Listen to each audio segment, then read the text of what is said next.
Cushman, the legend in the plans. Please listen every day to the showcase. The opinions and knowledge that anyone can take. Showing you how it is done. Proving I am number one. What a legend becomes. This is now my time to show you that I am here. This podcast just to make it loud and clear. By the fans, for the fans. Not many whose head can understand everything pro wrestling. It can never be you. Listen to the podcast here for the people. The best show that's here, so listen in. Let the knowledge begin. The opinion and the lesson. Yes. Folks, welcome to Everything Pro Wrestling. Everything Pro Wrestling is a show by the fans, for the fans. I am your host, Conrad Cushman. With me today is my man, Derek. What's up? What's up? You guys are checking out Everything Pro Wrestling. And we are going to review AEW Dynamite from May 13th, 2020. Card, as usual, top to bottom. And this was an interesting episode tonight, I will say. Definitely was. Something different. And you know what? Nothing wrong with having something different in the cards going through. Just trying to make it work. What is going on to everybody in the live chat? Appreciate y'all checking us out. And it is a good thing that I have this up on my phone because YouTube is acting wonky again. But I appreciate everybody listening. Enough of the jibba jabba. Let us get into the intro. Is it gonna play? Everything pro wrestling, they can never be you. Listen to the podcast here for the people. The best show that's here, so listen in. Let the knowledge begin. The opinion and the lesson. Yes, everyday pro wrestling, they can never be you. All right, yeah, everything is lagging on YouTube right now. YouTube, I'm gonna need you to get it together for us. Help us out when we're live. It's not that hard, bro. Things are acting a fool though right now. Going on with this with OBS. What is going on? I see Sick in the chat. My man Rob also in the chat. Jesus DeLeon. Casey is back. Here we go. Casey, not even a hello, just about damn time, Conrad. Wow. And if you guys wonder why we were late, as a leader, I always use deflection as one of my leadership styles, and it's Derek's fault why we were late, because he had to send some important message, and I'm sitting here waiting a minute or two, so blame Derek. Chris DeZuba, your boy Derek, yeah, you can blame that. Chris, you can say hi to me too, you know. But good to have you guys up in here. This is going to be fun, man. We're going to just talk about AEW. We're on the road to Double or Nothing, as you guys can see from the title of this. And things are going to get quite interesting, I think, as we move towards Double or Nothing. On the road again. I just wonder if... I don't know, man. I feel so weird about this card, too. Like, at first I wasn't excited for, but there's a particular match that I'm, like, really, really excited for at this point. Yeah, I like the build-up. Because they're just like slowly putting out the card. And I mean, I guess, you know, I want to know what the whole card is, but I like the build-up to it. So I can't really complain. What more can I say? Right. Doug is also in the house. What's up, Doug? It's been a minute since I've had you in one of these. Right. Join the Derek Order. Man, you guys keep talking like this. If you say you'll buy a shirt, I'll make a Derek Order shirt. I won't buy one, but you guys can. Because I don't join cults. All right? It's not really a cult. It's more like a family, bro. Folks, let's start with the opening segment of tonight's show. We start things off with Lance Archer coming out and doing what he does best, kicking ass. Always messing with someone backstage. Dude, he just comes out. His theme is perfect. Like the high energy you get from the theme, and then somebody just comes out and an ass whooping is going to happen. They always just have somebody get destroyed by Lance Archer, and that's exactly what is needed when it comes to it. Chris just said he'd buy it. See? That's one. See? I need multiple sales, Derek. All right. And Jordan's doesn't count. Well, I'm just throwing it out there before he gets in here. This was really cool though. So Lance Archer comes out ready to destroy. We were gonna hear from him and his do we call him a manager, associate? I call him more so like a father figure. Jake the Snake fathered Lance Archer. That's how I look at it, man. Was it at Heroes of Wrestling when he had the snake like that walking around? Yeah. Yeah. Jake the Snake is a mentor, I guess we'll say, to Lance Archer, and they come out ready to destroy, and Jake the Snake cut a pretty good promo even on Brandy, like, if she wants me to apologize, she's gonna have to kiss my ass first. And Jake goes on this long rant. You know how Jake gets. Jake was money right here. Yes. No complaints from me. Yes. For what happened. And afterwards, we start hearing a car revving up. Thank you for the sound effects. We needed that. See? I tried, man. I tried. The soundboard there. So, it's Cody outside in his F-150. All right. His fists are taped up, but he's still dressed in the business attire. I gotta say, the F-150 looked like it was raised up a little bit. It was that. Well, those wheels looked monstrous on it. Yeah, I think he added maybe like 3 to 5 inches on that. I wouldn't be surprised, but I liked it. Yeah. So Cody revs up the car. I don't know why he drove through that little bit of stuff that he did. What are you doing, Cody? Right. Cody drives through all of that stuff, though, and he pulls up into Daly's place, and he is ready to fight. His fists are taped up, and he's pissed because his wife got the snake put on her last week.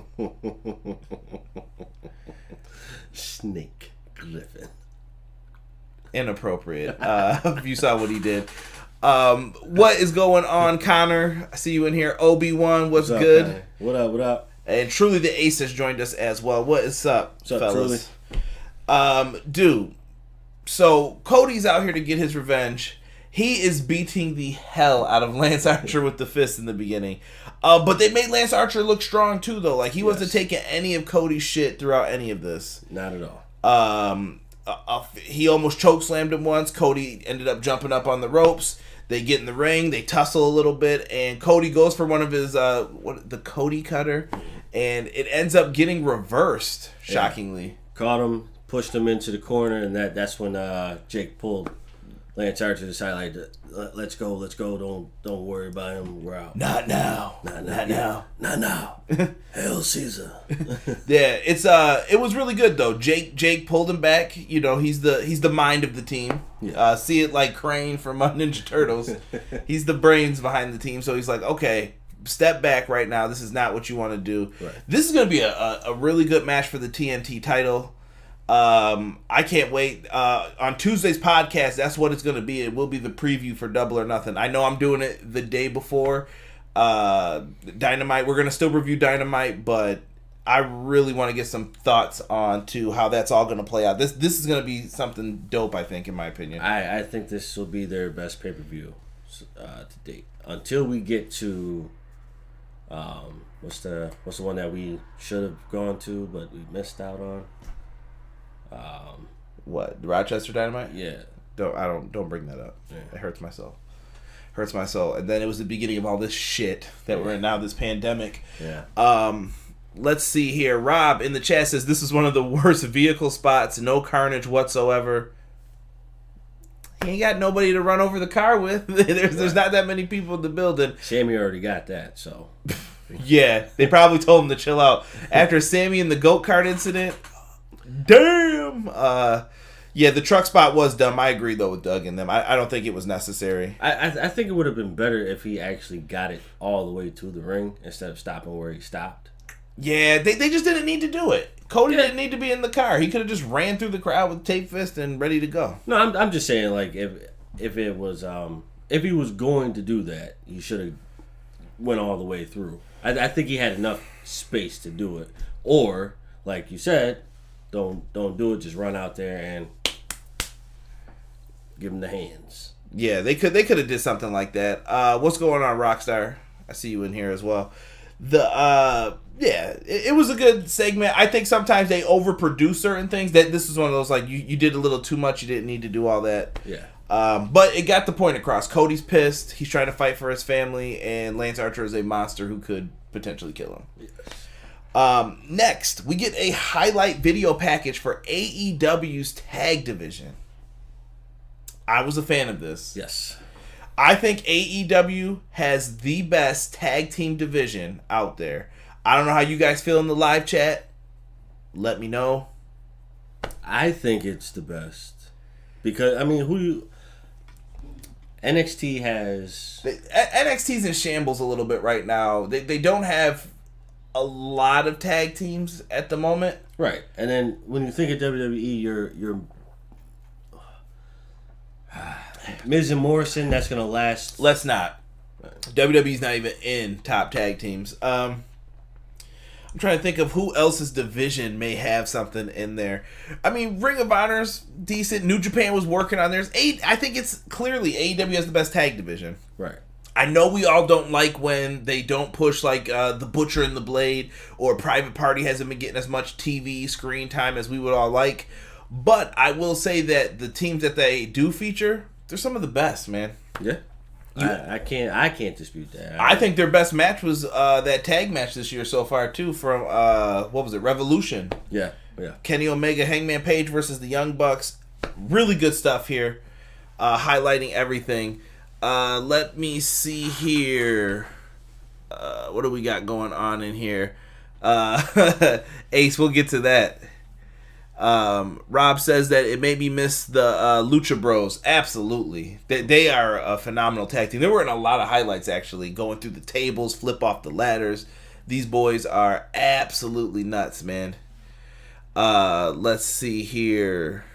Six says he agrees AEW has the best tag teams right now. Yeah, I mean, it's until everybody, steps up, like you said, NXT is in kind of disarray spot right now, but WWE definitely needs to step their tag team division up. Like, start making tag teams that make sense.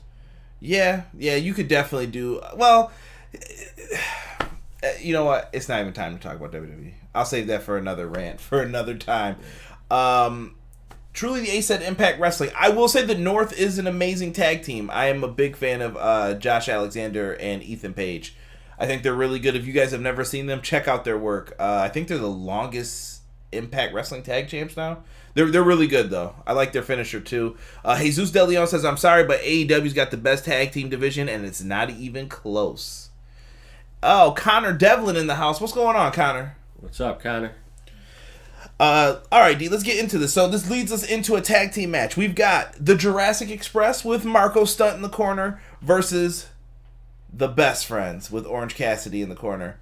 Best Friends. Boom, boom, boom, boom. Social distancing. Oh, yeah. So we have a good action to start off here with. I really thought that Jungle Boy and Trent leading into that first commercial break were kind of the stars of it. They looked really good.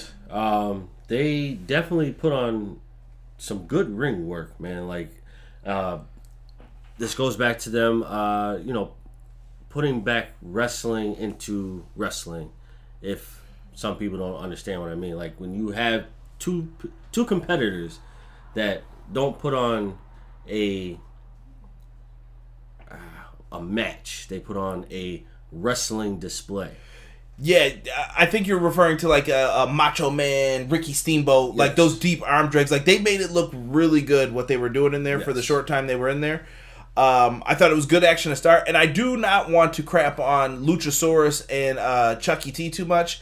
I still think Chuck Taylor did an amazing job when he did get in the ring, and Luchasaurus will come up later on in the commercial break. He just didn't get too much time in that before that first commercial. Right. Eventually, Luchasaurus does make his way in. They do some phenomenal double team moves with the Jurassic Express. Excuse me. They just come out and they do just great things with the big man small man combo. I got lost in my words there for a second. I like the fact that Jungle Boy and Luchasaurus are just polar opposites of each other. It makes for such a good tag team dynamic with them. And I enjoy that. And I like the Best Friends because they're very similar as a tag team, that they can get along. We saw some good stuff. I even laughed at the part with Marco Stunt. If anybody was watching in the background, Orange Cassidy's sitting near the ramp with his leg up, and Marco Stunt just comes over by him. He's just like, "Hey, bud, what are you doing, pal?" Foolishness on both sides. Two babyface teams that were beloved in all of this. Yes. The Jurassic Express has not lost a tag team match either since beginning of 2020. That's great. Did not know that until they announced it. Did not know that. Yeah. What is going on, Sonny Bimbo, Elijah Washington? We got a lot of people in the house writing stuff. Good to have you guys in here, man. Thank you for joining us. But let's get to the finish of this match. Wait, we can't forget the... What? We're getting to the end. No. The camera zoom. Oh, Derek loves when they do. I love that camera zoom. Can somebody? We need to educate Derek on New Japan Pro Wrestling. Shout out to them today too. But that is the Rainmaker's camera view when he does the spot like this, and they just brought it into AEW for the Best Friends Hug. But Derek pops every time they do that, so it works. Love it. Especially when they go to hug Orange Cassidy, and then all three of them in the ring. Then but Orange Cassidy's glasses usually end up like... Sorry if you guys can't see me visually. I just made my glasses super crooked. And he always looks like this when they hug him. I'm like, dude, leave that man alone. Why are you busting up his glasses? Uncomfortable. Yeah. But the finish comes from... I don't know where Phoenix came from. Like, I wasn't paying attention enough. Ray Phoenix. Shout out to Excalibur. He came out and what did you say? He came out with the Liu Kang jump kick. Yo, he took off Orange Cassidy's head. Bro, I put he decapitated Orange Cassidy. I don't know if I can say that on YouTube, but I don't care. Dude, if he would have came out and did the bicycle kick, that would have been like A+ material. I mean, it was still A+ because he just came out of nowhere, just like, no! Yeah, dude, no disrespect. He definitely just clobbered him. After that, though, this leads into a bunch of different things happening at once. MJF tangles it up with Jungle Boy. Yep. Wardlow attacks Marco Stunt, too, which was just bullying. Yeah. He just bullied the shit out of Marco. And MJF throws Jungle Boy back into the ring a little bit early after he was down already. And this leads to Chucky T hitting the awful waffle on him. And he gets the 1, 2, 3. Best friends pick up the victory. Now, I do want to address Sick in the chat. Sick said that he feels like they haven't lost too much in 2020 because they haven't had many matches in 2020. That is true, but I think they were going to keep the Jurassic Express strong no matter what at this point. So, I just think this kind of slowed down everything and it made it look a little less impressive. But that's just a guess on my part that they were going to keep them strong. Let's see here. Chris Zuba said AEW is doing a rip-off Money in the Bank. We'll get to that, Chris. We'll get to that. I'm gonna come back to that. Six said you'll love Okada's Rainmaker pose then, Derek. All right, I'll look it up. Rainmaker pose, why camera shot, Sonny? Sonny wanted to let you know.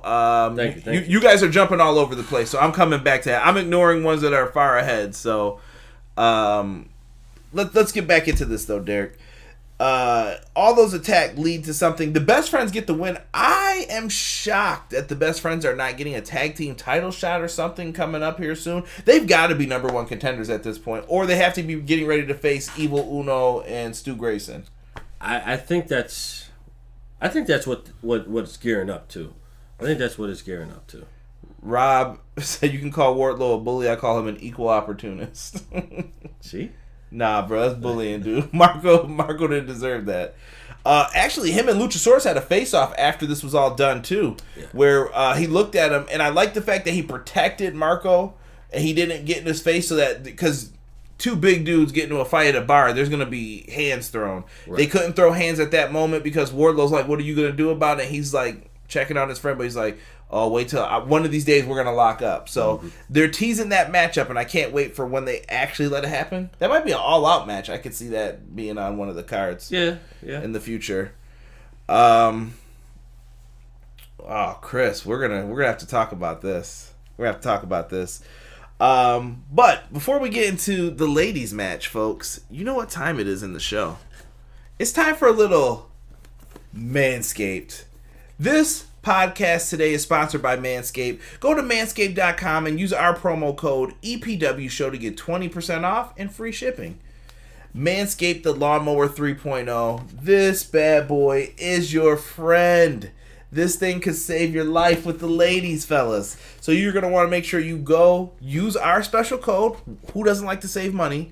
And you guys can use this and get yourselves the Lawnmower 3.0 designed for growing grooming. No nicks, no cuts.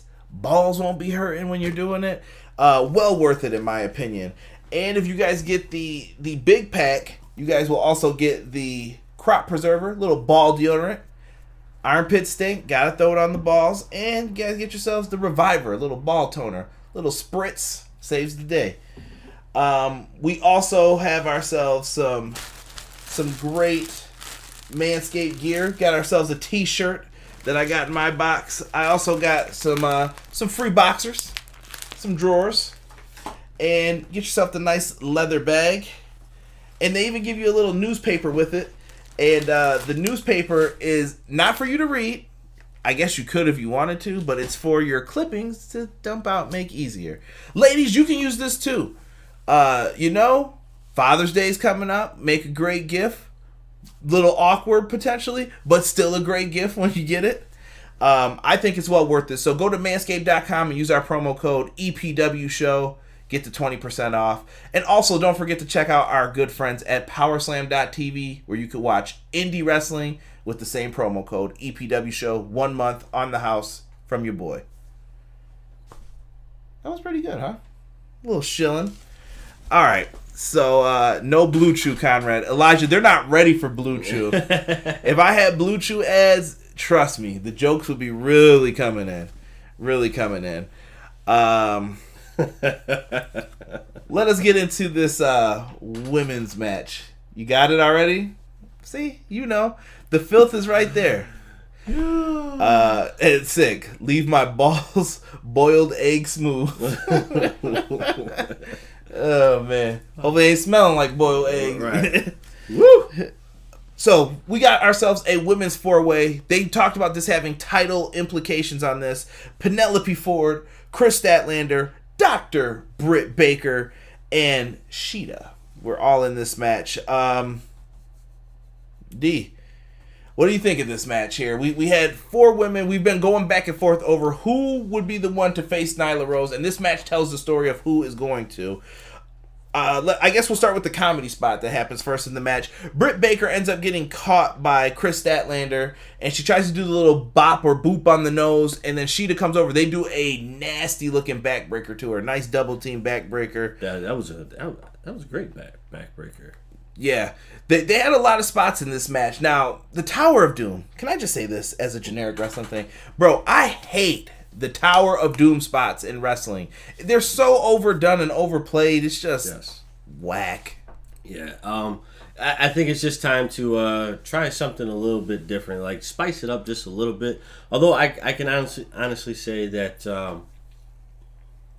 it looked nice when Sheeta caught the brunt of it, because it looked like she got folded up. So it looked like Chris Statlander put a lot of power into that. Granted, she probably was a little bit, tucked in a little bit, made it look a little bit different, but it still looked like it was a lot of power behind it from someone who was basically a powerhouse in this match. I am going back into the chat real quick because let's see here. Hashtag Manscaped. Thank you, Sonny.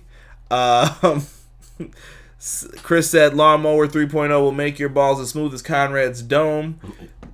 Listen, I'm not even going to comment on that. I can't. Let's see. Broken Rockstar says women's match was sloppy. Britt Baker looking stupid at the end. We'll get into the finish in 1 second. I'm sorry. Doug corrected us. Dr. Britt Baker, DMD. She's a dentist, if you didn't know. Sonny Bimbo says he'll never eat boiled eggs again. I blame Sick for that. This is good. CJ rant on the Tower of Doom rant. What's going on, Jordan? Jordan, by the way, we said that you're if you were gonna buy Derek's join the Dark Order shirt or join the Derek Order shirt, we said your vote would not count for that. By the way, Sick said that I like Shit Baker's aggression. I think he meant Britt. I hope she keeps that up. I may begin to like her. I thought Britt was great tonight. She listen, when I say the word bitch, I mean this like respectfully.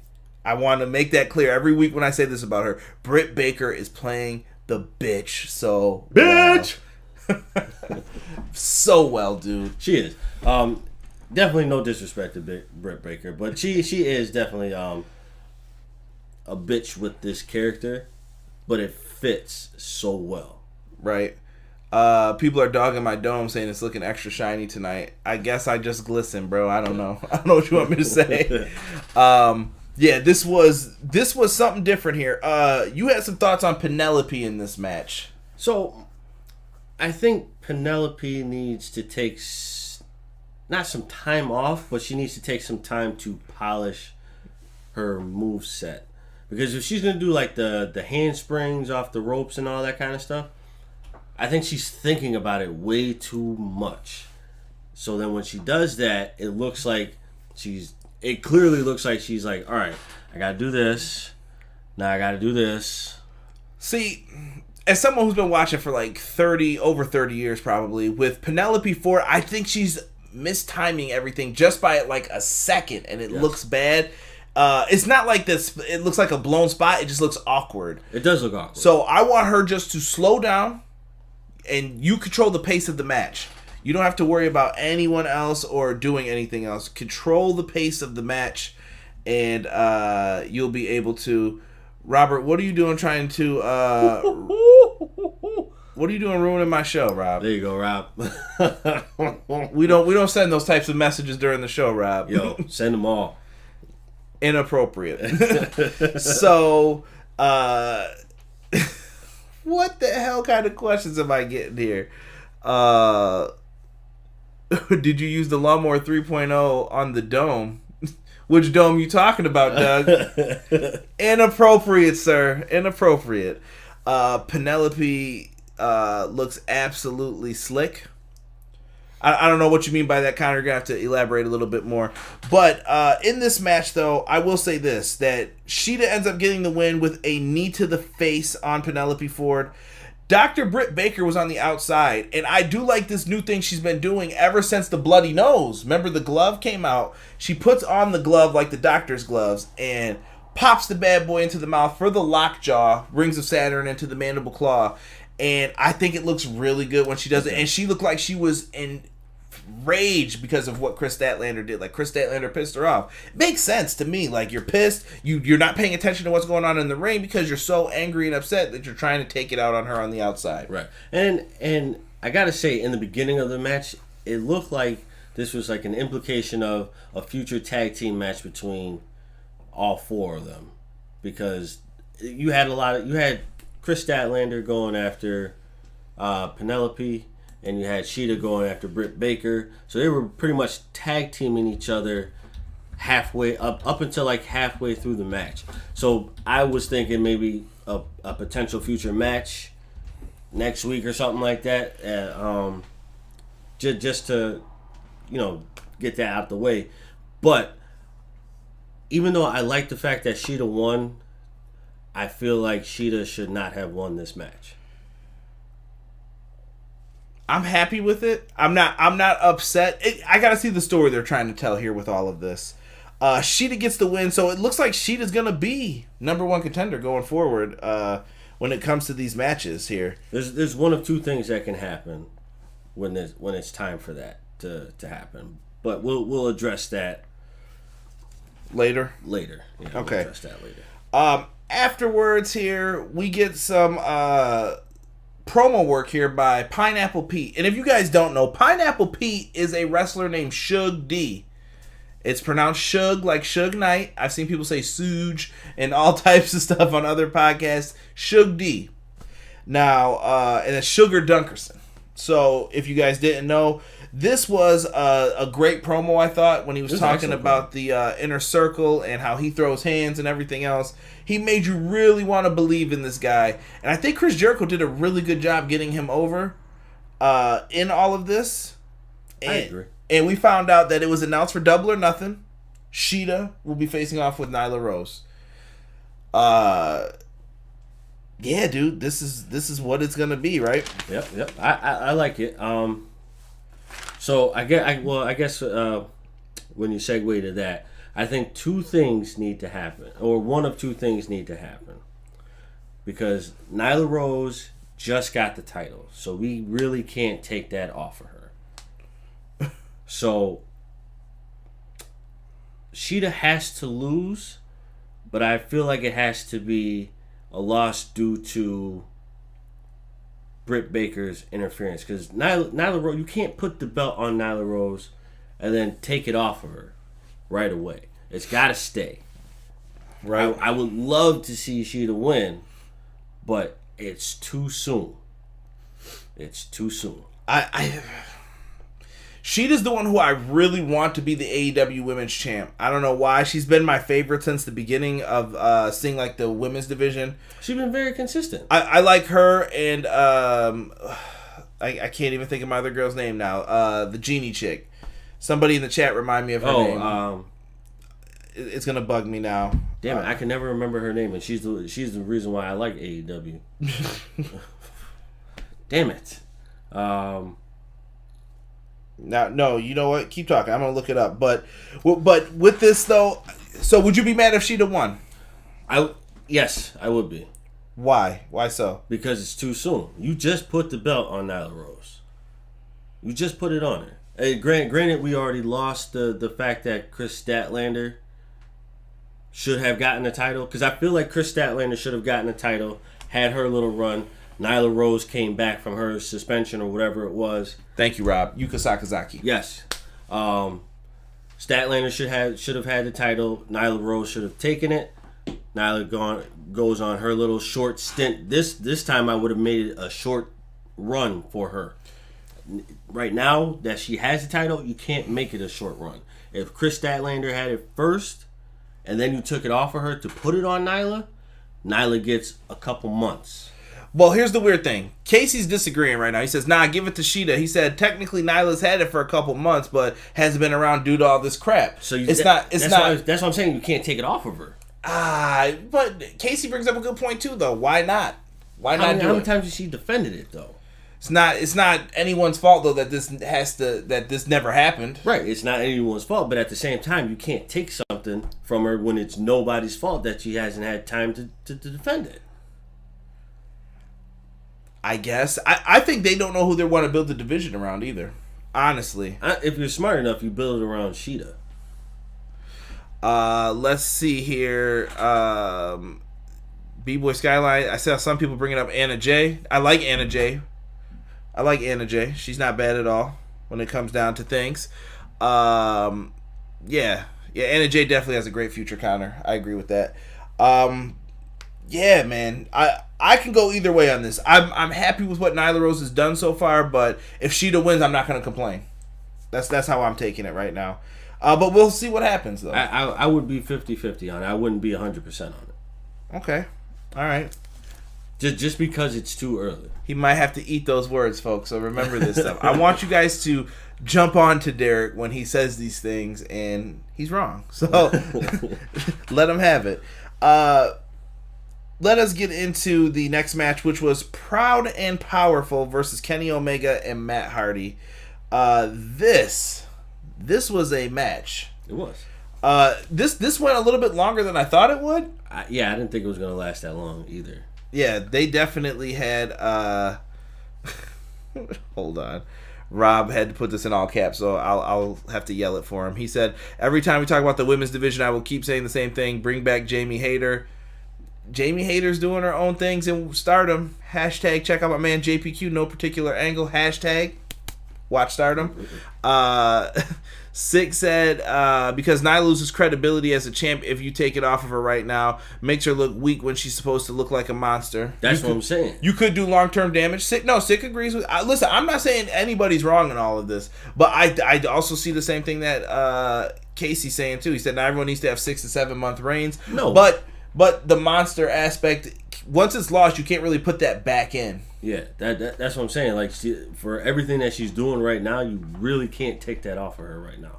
Did I just rebuild it around stable? We're definitely going to the tag match. Proud and Powerful versus Kenny Omega and Matt Hardy here.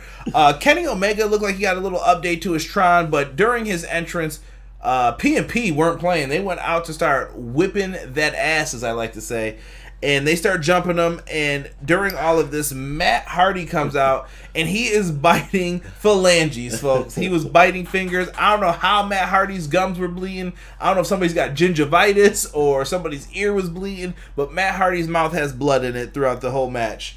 Kenny Omega takes a brunt of the beating in this. Yes. I think, and you know what, as he should, Matt Hardy he's still not mobile the way I like it. I think those TLC matches did a number on him, but I still have respect for Matt Hardy and what he did. And he went in this match. Like, he was like, I'm going to get up and do what I got to do. He did. I wasn't expecting him to get as much airtime, not airtime, ring time as he did, but I appreciate the fact that he got that ring time. And Sick brought up the same thing. I forgot all about that. When he bit Matt Hardy, the pyro went off every time. Remember the fire? Yeah. That was pretty funny. Yeah. Yes, I agree with that.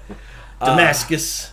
Let's see here. Connor says that Matt overshadowed Kenny tonight, but Sammy is definitely the MVP of 2020. Sammy's the MVP for getting hit by that damn go-kart, bro. Never again. Yes. Never again. Spanish God. Dude. Wild what happens here. So Matt Hardy ends up getting the hot tag in this match. He goes for the twist of fate. 1-2. Ortiz makes the save for Santana at a point in the match. They do a nice cutter. So how'd you feel about this, D? Like the roll up from behind by his tag partner into the cutter? I actually like that. That was something different. Like at first I'm like, what the hell are you doing? And then when I seen it, I'm like, oh, okay, well that's different. I like that. Yeah. So when you do stuff like that shows great tag team tandem. That's all I ask when it comes to a tag team match. I want to see you click. If you don't click for me, I don't buy into it. Right. So they end up hitting that cutter by Santana. They hit it on Omega. Twist of fate on Sammy with the neck brace on. I'm sorry, Sammy, for laughing at you, bro. That shit was just funny. Sammy eats the twist of fate. Matt and Kenny hit the... So Kenny hits the V trigger on Ortiz. As Ortiz is sitting on top of the ropes, then Matt comes in basically with the twist of fate. Boom, boom, boom. For the pin. 1, 2, 3. Now, I'm going to read... Casey has a comment here. Eye roll. A legit tag team that's been wrestling together for a long time loses to two big names slapped together because Kenny's partner has been out. He's not a fan of that. Chris Azuba said this was a pretty good match. Match was good, though. I love P&P. I agree with Casey a little bit here. I thought this did hurt P&P, but I think things are just screwed up because Paige isn't there. Yeah. And I don't know if they just don't want them to get the title shot at this moment or what the issue is. I think eventually they'll end up getting a title shot. I don't think it's too far away either. Honestly, I don't think it's too far away. Title shot or a reign? Title shot. Okay. Title reign might be somewhere down the line, but a title shot isn't too far off. Yeah, I don't know. Kenny and Matt lost last week though to Jericho and Sammy. I don't know. It's weird. They lose to the team that was thrown together again, but then the tag team that's actually a team loses. Right. Casey brings up a good point. I will deal with that.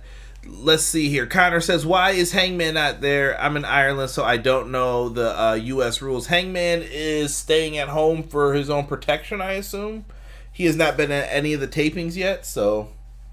And I think him not being there keeps him special a little bit, too, because people want to see what he's going to do on Being the Elite and everything else. So he's still taking a role with things. He's just not there wrestling physically. Yeah. Elijah Washington, I like Kenny Omega as a wrestler, but he needs to work on in-ring psychology. That's his problem. Any issues with that for you, Derek? I guess. I think for me the biggest issue is where he gets into that hype mode where he's like this. I'm like, wrestling logic, by the time that you actually think you're about to do something, I'm gonna smack the shit out of you. I don't have an issue with Kenny Omega. I think some people do want Kenny to go back to his New Japan ways, and because over there he was a big star. I mean, sometimes you can't go back to that though. Sometimes that may not allow that. Yeah, but Kenny are. I'm laughing at what Casey said. I'm going to get to your point, Casey. I'm going to read it. Kenny Omega, I don't know. Some people just want to... Some people know he's capable of more, and they feel like he's holding back right now. But Kenny's in a weird position. When you're an EVP, you have to let other talent shine. Yeah. He can't just come out here and steal the show. But we've seen it, though. We've seen glimmers of it with Pac, I think. We had it with that Revolution tag match with the Bucks. Yeah. I mean, it's like Cody doing the same thing. Cody can't just come out there like, all right, I'm running game like Triple H does. Right. I get it. Let's see here. Jesus said, I hate the fact that Sammy G came out just to get his ass beat to help Proud and Powerful. They lose like the fuck. Like, why come out? You know how it goes. Chris Azuba, I don't know who this revolt is that you speak of. Wink face. Casey said, all my points are good. Don't say that shit like it's surprising. Sorry, Casey. Let's see here. Six says he thinks Hangman Page is showing up at the pay-per-view to clear house and turn on the Elite. People need to quit crying about AEW Kenny Omega. Get over with it. Jesus just said get over it. Save the wrestling community. Stop being toxic. Yeah, people could do that as well, man. Wrestling community definitely needs to embrace each other more. I will say that. EDP 445. Let's see here. Nah, man, Jesus, Kenny's holding back, and true fans can tell. Six said. Yeah, maybe this is part of the storytelling too, though. With Paige, I don't know what the deal is with Kenny. A lot of things Kenny has touched have just made me wonder here. Derek started taking notes from this point on, so if there's any botches in here, I will make sure that you guys know. The leadership word of the day is deflection. So, Taz interview with Darby Allin. What happened with this, Derek? Basically the same thing. You know, Taz pretty much apologized for trying to tell Darby Allin what to do. Darby Allin was like, "You don't know what I'm going through. Like, I'm not an amateur wrestler." Because basically, Taz was saying like, you went for the coffin drop, you went for the pin, and then Cody beat you with an amateur. I forgot what the tilt. The tilt. A tilt pin. And basically Darby Allin stood up in Taz's face like, I'm not an amateur wrestler. I know what the tilt pin is. And then walked out. Okay. So they're having him deal with like an internal struggle right now with in his own mind that he beat himself, I guess. Yeah, and I want to speculate and say Taz is kind of like poking the bear. Mm-hmm. Like he's basically saying like, you lost because you did this. Yeah, you know, it's always funny. Those interviewers never take blame for why someone turned heel. Right. Dirty bastard. Dirty bastards. Dirty bastard. Chris Tsuba said, I hate Kenny Omega's jazz hands during his matches. Yeah, man, that was definitely a Cornetism. Because he always calls him Kenny Olivier. Taz apologizes for bringing it up, then brings it up again. Yeah. See, sick. Taz is really a heel, bro. We can't. Let's see here. Connor said, watch Darby use the Taz mission or the Tazplex in his match next week. I haven't seen the Taz mission in a while. The Tasha Hashmane! Joey Styles.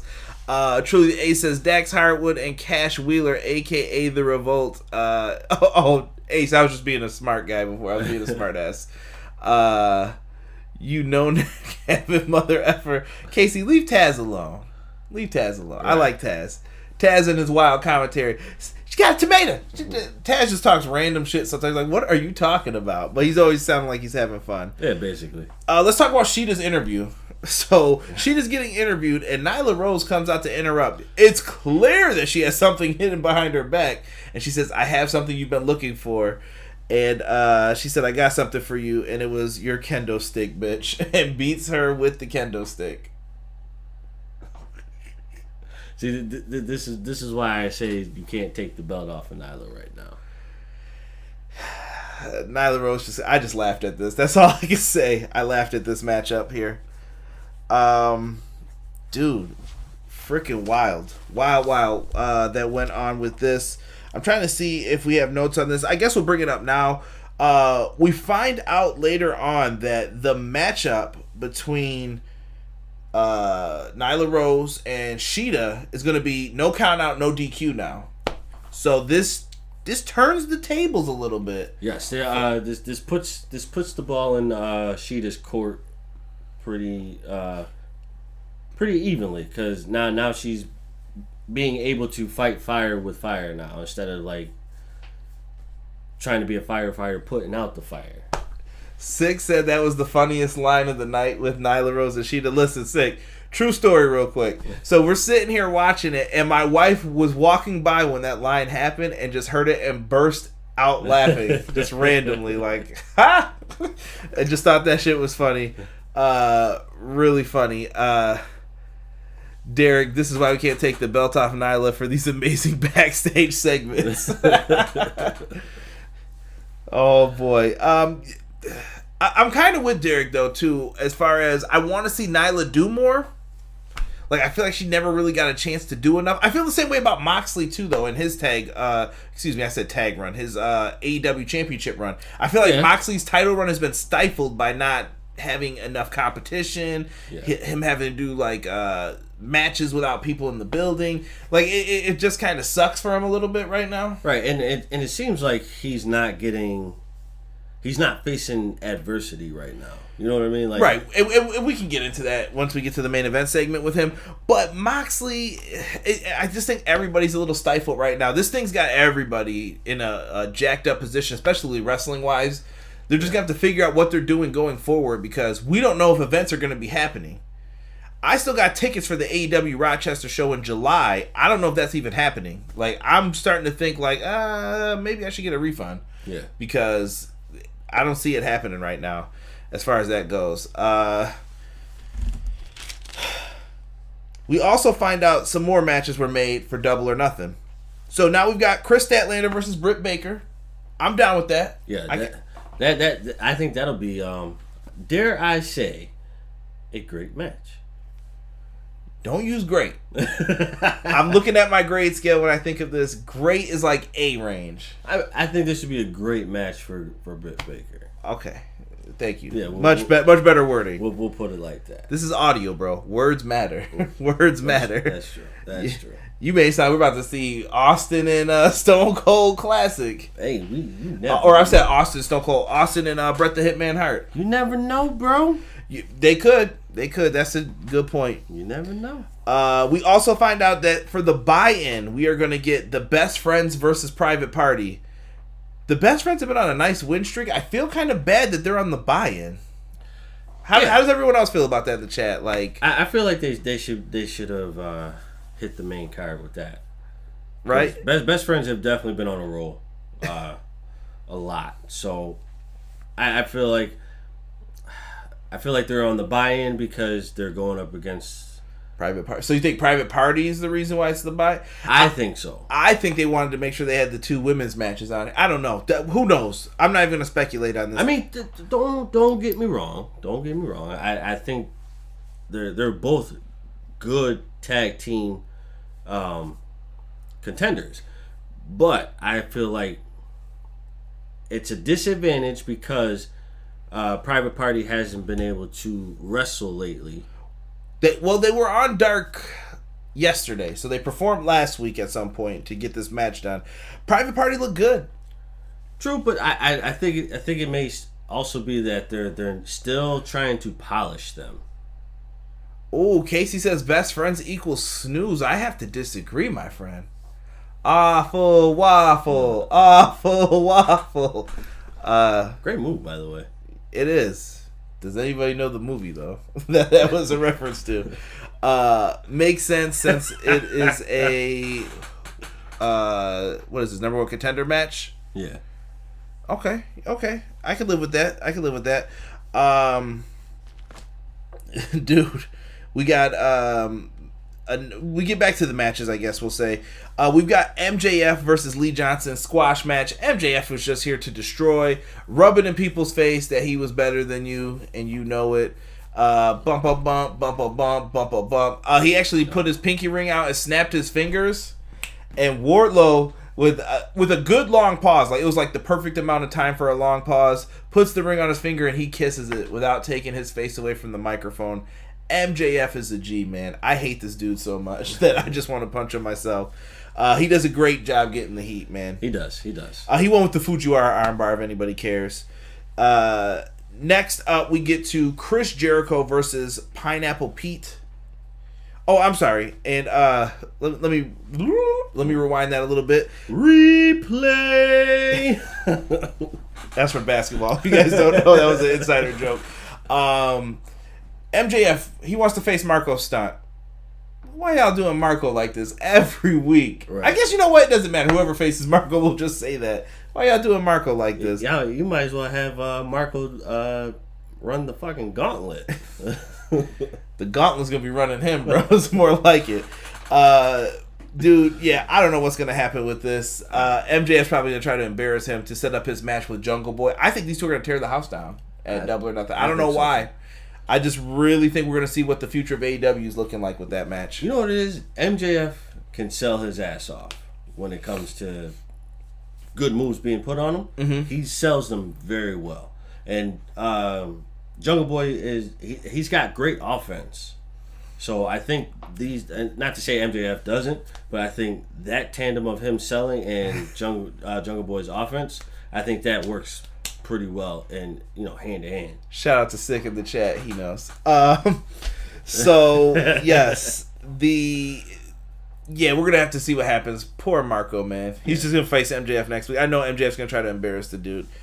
Let's get to Chris Jericho versus Shug D, Pineapple Pete, Sugar Dunkerson, whatever you want to call this man. He's got too many names now.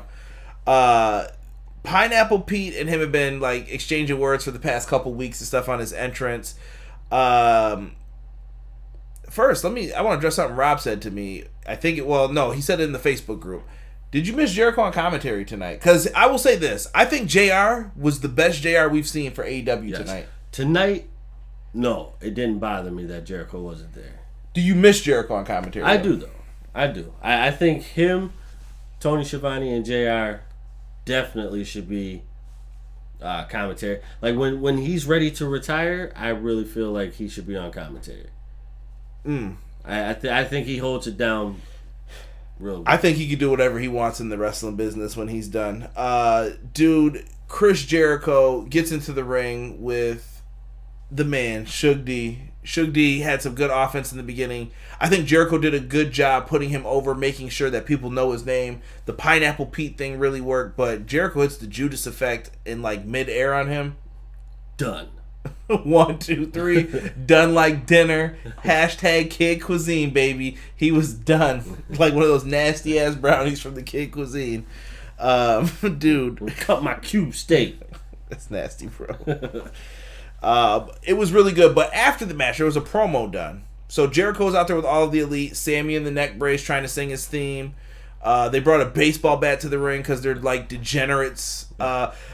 Can somebody just put the Inner Circle in a Warriors game for me? Like Warriors. The absolute like weirdest of weird crew. They're all sitting in there just ready to whoop ass, beat people down. Hager's in there, P&P's in there, and they come out and they want to talk shit about the Inner Circle. Jericho gets you hyped for it, and I thought they were going to say we're doing the Blood and Guts match at the pay-per-view, but that's the name of the pay-per-view I was trying to think of. Well, it was just going to be a Dynamite special, but they ended up holding off, and Jericho has challenged them to a Stadium Stampede match. It'll be the Inner Circle versus the Elite at Double or Nothing. I assume it's going to be the same teams from the Blood and Guts match, and they're just going to save that for once crowds are back. Yeah, I think that'll be. I think that's gonna be a dope match. Like if they let them do what they did for the street fight, I think that's gonna be a real dope match. That may be a showstopper if they do it correctly. Yeah, dude, this could be something really good. I feel like this is just gonna be like an empty arena style match. They're just gonna go all over the place. This should be a good brawl here. And he wants to know if they're going to accept. Well, here comes Vanguard 1. If you remember, he stole the Inner Circle baby shirt, and he still got it with him. That shirt was flapping hard, too. So those propellers must have been really powerful. Chris Jericho then says, you never answered my question about joining the Inner Circle, or you ignored me. And he said, I want you to meet Floyd. And we're like, Floyd, and it's obviously the baseball bat. And Chris Jericho beats the shit out of Vanguard 1. Destroys the drone. And I saw a lot of people putting rest in peace to Vanguard 1 in the chat. People were really sad behind all of this. What a segment, man. Matt Hardy comes out trying to pick up the broken pieces. He was heartbroken. Excalibur said unconsolable. I was like, chill out, Excalibur, with that. Yes. B-Boy Skyline said press F for respect to Vanguard 1. Seeing a lot of Vanguard 1 in the chat right now. Casey is still bringing up that DQ because the OC took out the Busher. Knock it off, Casey. We've been over this. Six says Pineapple Pete to Wrestling Groupie. You know why the ladies call me Pineapple Pete, right? Give him a Playboy gimmick and dude will go far in the business. Just saying. He definitely would. Yeah, I think he's capable of doing whatever he needs to. Jesus just wrote rest in peace Vanguard 1. Vanguard 1. Essence to go into a helicopter. Con money can do anything. Love it, Connor. Love it. Can we address the fact of what is going on with the trunks and tights? Like, trunks and tights are beginning to not fit anymore. Well, look, I don't know what the deal is with it, but I will say this: he's an indie wrestler. Well, I'm not even talking about. He's not paid. Who are you talking about? Wrestlers, period? I'm just saying wrestlers, period. Yeah, that's kind of different. They don't really have, like, the Rick Rude. Like, I don't ever remember, like, Rick Rude's tights rolling down or anything on them. Right. Like, all you see is, like, I'm like, come on, dude. Like, it doesn't take me out of watching wrestling. It doesn't take me out of the match. It's just like... Was it eyesore to you? Yeah, it's just like, come on now. This dude over here, Fashion Police, with Queen and JPQ, man. I'm going to have to get you on the show, man. I'll put in a good word for you. Hey. Hashtag wrestling fashion. Yeah, dude. Good segment here. They run down everything for next week. Dude, at first, I'm not going to lie. Derek will tell you word for word. I heard Arn Anderson and Jake the Snake, and I looked up and saw the graphic, and I was like, are Arn Anderson and Jake the Snake wrestling next week? Because whoever takes the first bump is losing. It's over. Honestly, I think it would be Jake, because we've already seen Arn down and bro. roll out of it. Nah, dude. Arn can only do the spine buster and roll out of it. That's all it needs to be. Dude, it might be a battle of the DDTs. Jake might be able to still slap that bitch on. He's been doing DDP yoga, bro. I don't know. Yeah, you straddled. Like he was. He downward dogged that snake on her. He said Derek's over there sounding like Vince McMahon right now. Casey said good riddance, Vanguard 1. Casey, you're turning heel in the chat right now, man. Yeah. People... Broken Rockstar in here talking about some Dolph Ziggler tights. Hashtag Fashion Police. That's why the Derek order is always dressed so nice. How do y'all feed into this? We need a professional show, damn it. I think the Stadium Stampede will go on during all of the pay-per-view and end in the ring as the main event. Interesting thoughts. Yeah. Okay. But yeah, we have Arn Anderson and Jake the Snake facing off for an interview next week. There's not going to be a match. No bumps. I pray no bumps from either of these two. Oh God, I don't even know. I don't even think I'd be ready for that if that happened. Orange Cassidy versus Ray Phoenix. This is the implications for that ladder match coming up. Bro, that ladder match looks fire. And I guess this is the perfect time to talk about this.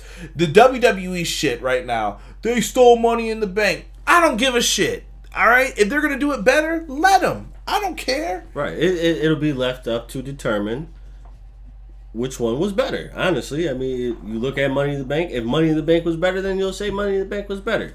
If AEW's ladder match was better, you'll say that was better. It'll be up for debate. If you want to debate it, let's debate it. But we'll debate it at that time. And I'm just going to steal a line from Brian Zane. Hi, Tiff. I see you in the chat, Queen of Indies. Everybody say hi to Tiff. What's up, Tiff? I'm going to steal a Brian Zane line right now. And I recently just started watching his videos, but I like this line. Like what you like. Don't be a dick. That's it. Respect what other people like. It's cool, man. I know a lot of people are using like AEW's ripping off WWE. Cool. Whatever. I think WWE can learn some things from AEW too on how to do these shows to make them feel more lively. I think AEW shows have felt better. Do I agree with the way they're doing it? Absolutely not. Honestly, if you had to ask me what company has handled this the best, I think it's New Japan and then Ring of Honor. As far as how to deal with all of this stuff that's been going on, I don't think any wrestling should be on right now. I don't think it's a necessity to have wrestling. I would rather have all this cleared up the fastest way possible than to have wrestling going on, but I get it. There's companies behind it, lots of money. I'm not going to get to the politics of things because it's not really, it may not be WWE or AEW's choice to run shows. They could, but they're going to lose a lot of money too. Right. There's a lot of things behind it, but I'll say that I think this ladder match has me sold. I'm looking really forward to that match right now. That's my match I'm most hyped for is that for Double or Nothing. So how many entrants are there? Right now we know It's about 4 right now, right? Now you're gonna you put me on the spot to try to remember everybody who's in it. It's Orange Cassidy, Ray Phoenix, correct. Darby Allin, and who was the second person that they announced now? Colt Cabana.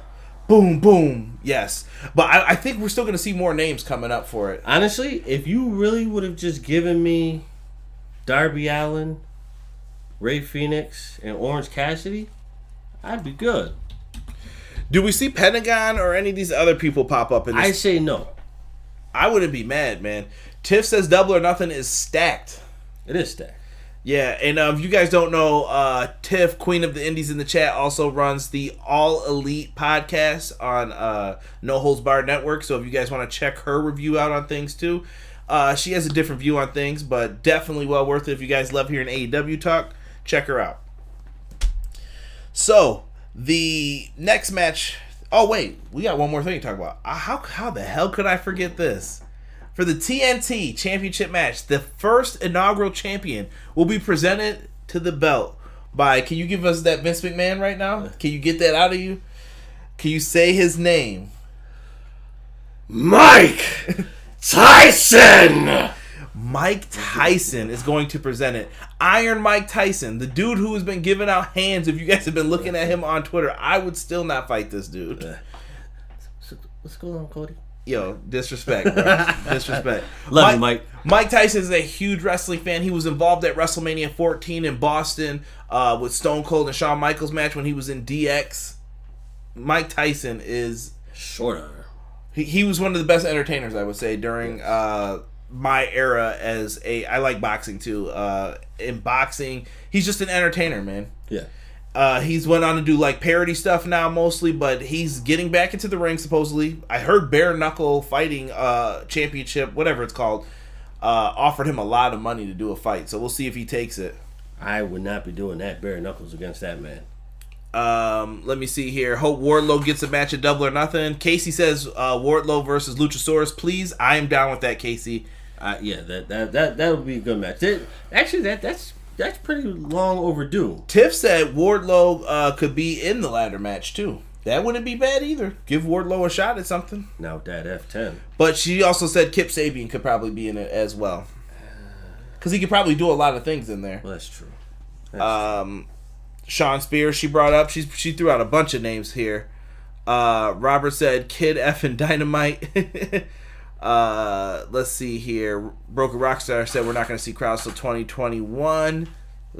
Maybe you could be right on that, Broken. I'm not even going to deny that. Casey. Connor. Why? Oh, because of you yelling? No. Say it for Mike Tyson. Terrible. Terrible. I think it was for Derek yelling. Don't you dare disrespect Mike Tyson. A little bit of column A, a little bit of column B. This is true. Jesus said F Mike Tyson. Just kidding. Say it to his face, Jesus. Connor says that Cody needs to win or he just looks like the guy that can't win the big one. But if Lance loses, he loses the monster factor in my opinion. Yeah. He'll definitely lose that. I don't know, dude. I mean, who else would you really put in this match? What, for the TNT title? No. For the you're back on the ladder match. I'm back on the ladder match. I don't know, man. I'm going to wait. I want to see who else they put in there. I would love to see Pentagon, too.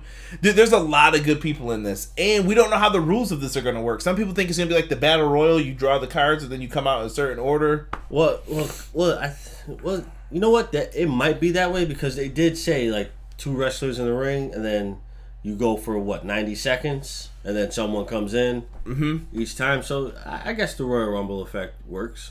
Nah, Derek is right. You got to protect them lobes. Foolishness. I can't wait, man. I can't wait to see what happens with that ladder match. But the TNT title, though. I mean... I don't even want to get into that yet, because I'm going to save my predictions for the show. I'm sure you'll be in the chat that night. Yeah, maybe we'll even have you on if you got time. Always, bro.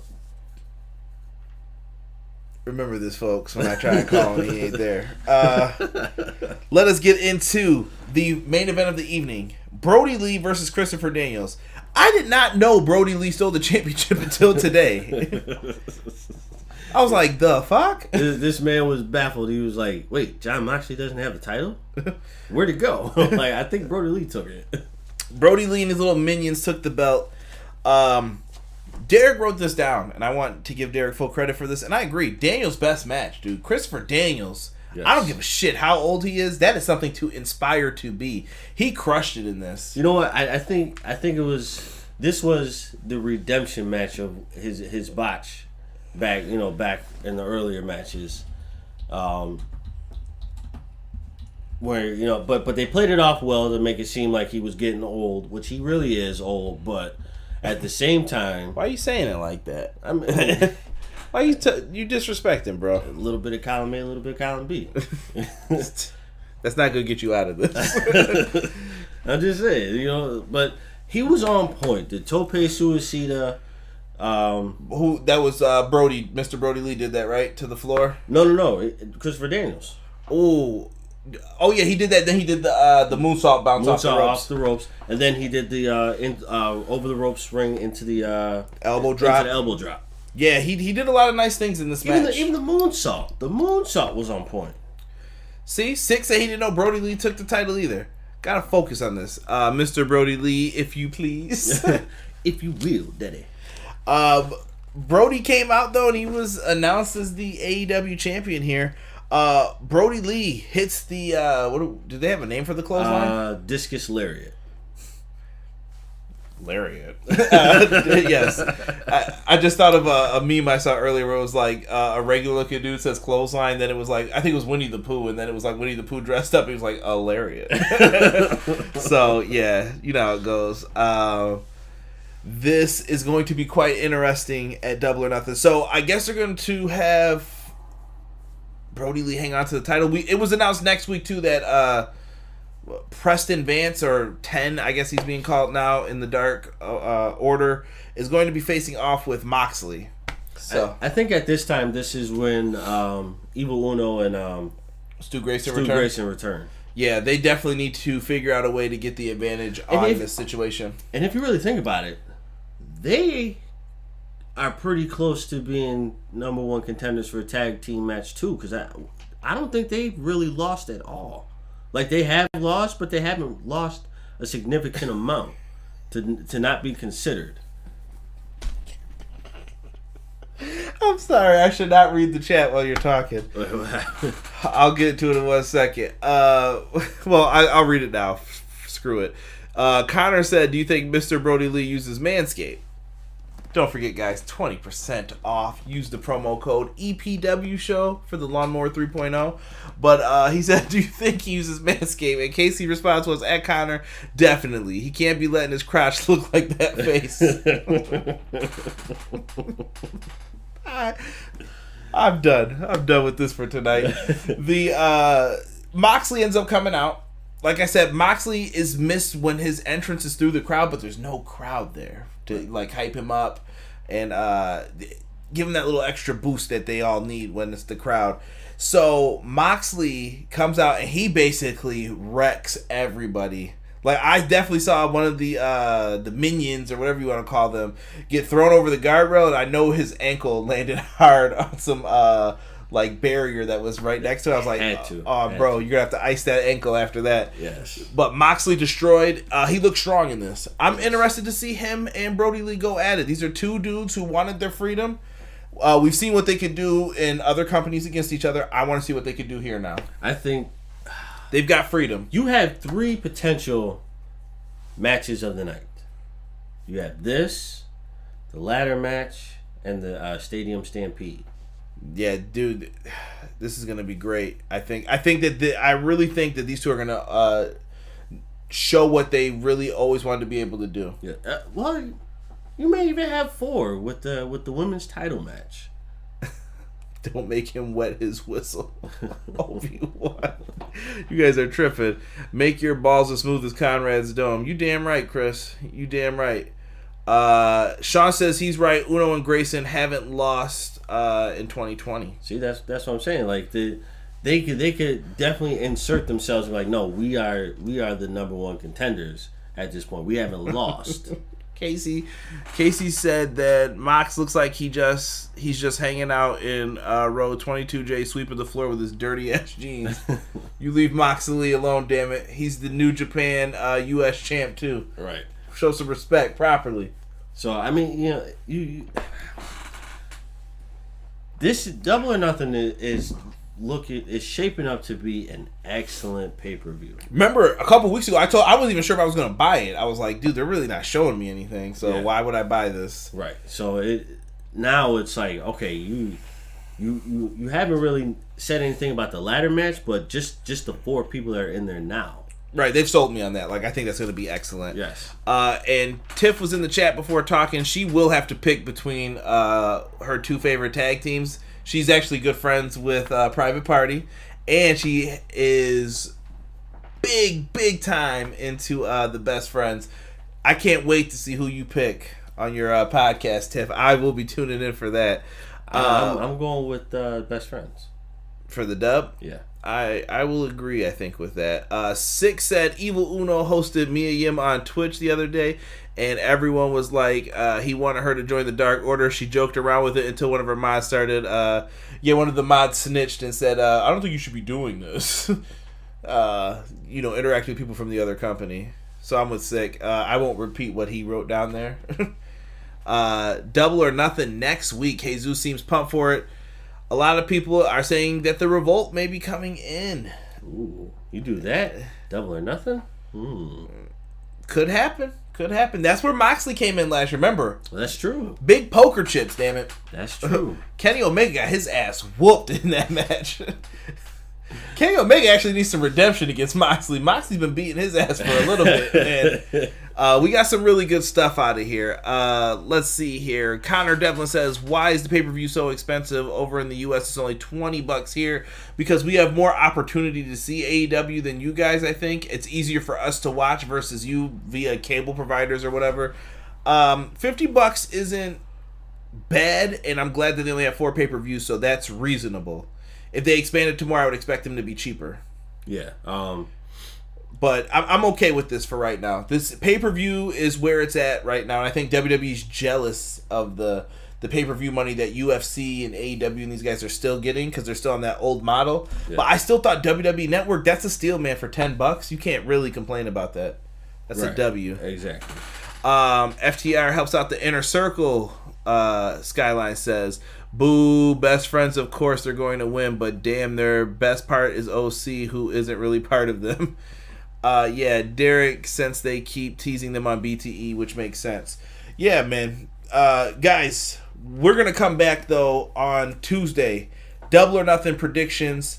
I got some guests planned to be on the show. I'm just trying to confirm with some names, people to make sure that they can be there. If not, be on the lookout for a tweet. Maybe I'll ask someone to be in there. Derek supposedly says he'll be there. I'll decide if we want to have him there. Derek's professionalism is at an all-time low with like 0 sometimes when it comes to this stuff. So you know how it goes. I can't be professional. Sean Harrington says Revolt should beat up both the Best Friends in the Private Party. They'd crash the buy-in. It could happen. Yeah. Could happen. FTR will come in at All In, Connor is predicting instead. That could happen too. Listen, there's a lot of things to be excited about with AEW. And I'll say this too as a parting way before we get out of here. If you guys like AEW somewhat whatsoever, Tony Khan just talked about them losing millions of dollars from the live gate audiences because they only perform once a week and the live gates really matter to them. So if they come to your town or an area near you, go see the event, man. It's one night.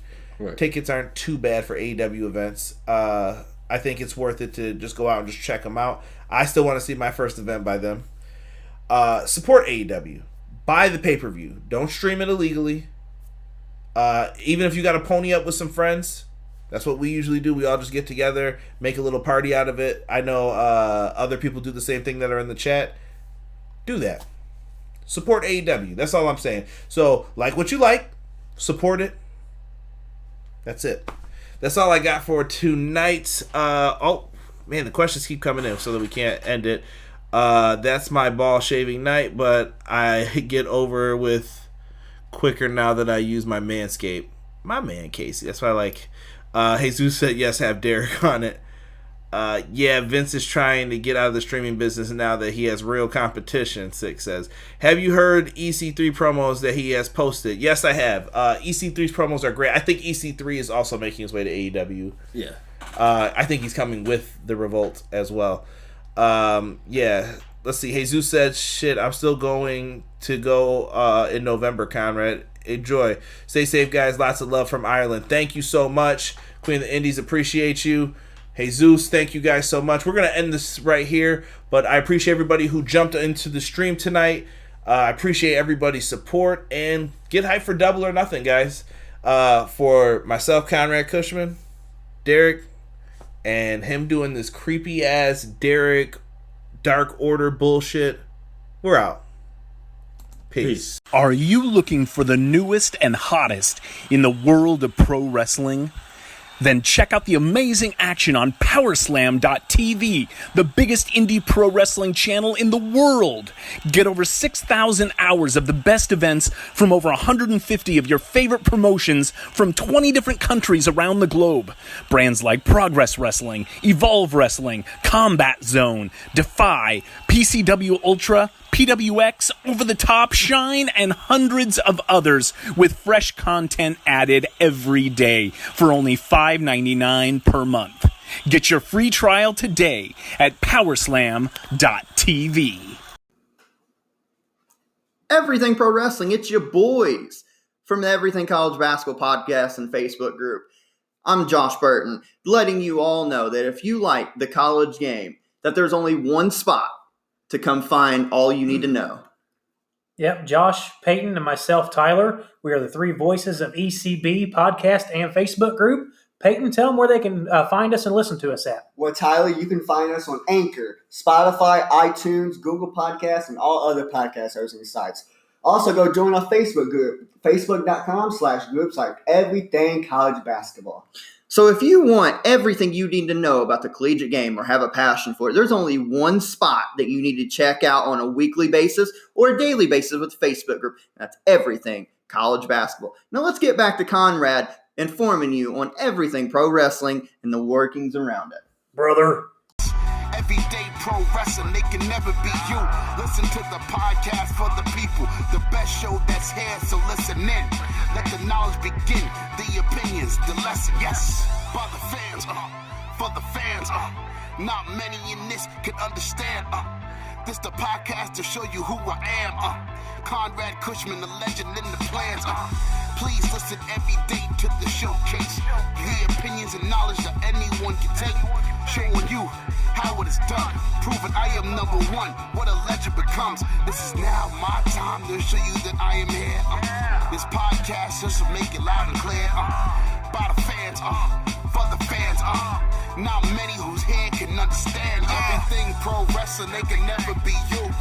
Listen to the podcast here for the people, the best show that's here, so listen in. Let the knowledge begin, the opinion and the lesson, yes. Everyday pro wrestling, they can never be you. Listen to the podcast for the people, the best show that's here, so listen in. Let the knowledge begin, the opinions, the lesson, yes.